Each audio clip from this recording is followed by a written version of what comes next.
Web design is broken. Why are you even doing this in the first place? Why are you doing this? What has convinced you that the thing you need to change your reality, the reality of your business, is a website? That is what we are tackling today. That's what I'm going to jump into right now. Why do people think that they need a website? What problem do they think it's going to solve?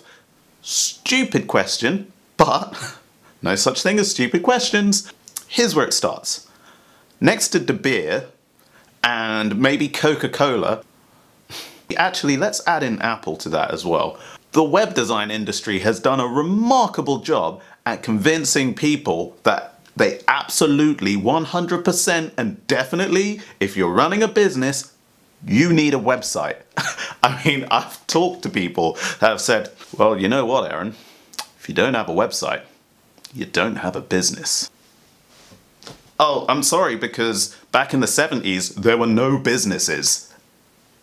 Goldman Sachs didn't make all the money before they got a website. That was the bit that unlocked it for them. It's completely untrue. I'm going to prove it to you today using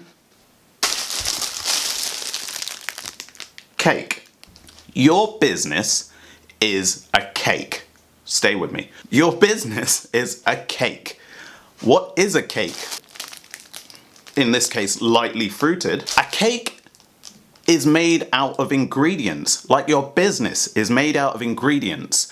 And there are going to be some really important ingredients like the egg or the flour or the sugar, otherwise you're just making bread then.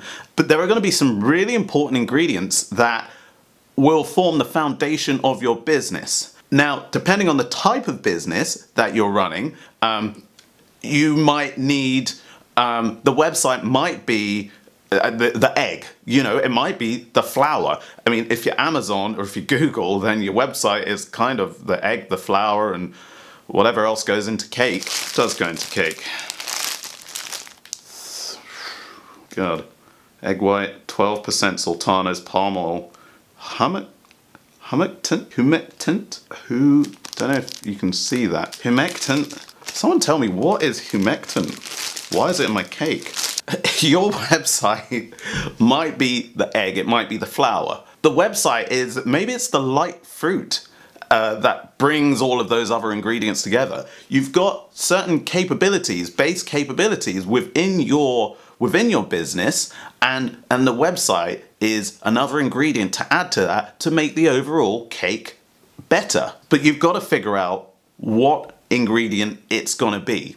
And how important it is to your business and how you want it to change your reality. You're trying to change something about the day-to-day. You're trying to unlock some new capability. Don't fall into the trap of build it and they will come. If I have a website, then I'll definitely start getting new inquiries from people that I don't know.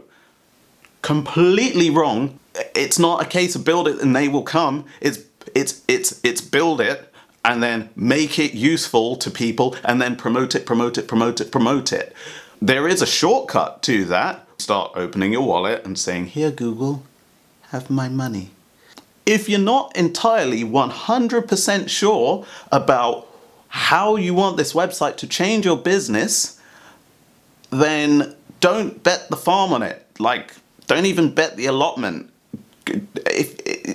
Do something simple. Focus on other areas of your business. Look at what else you can improve, what other ingredients you can add to the mixture that are going to raise the profile overall.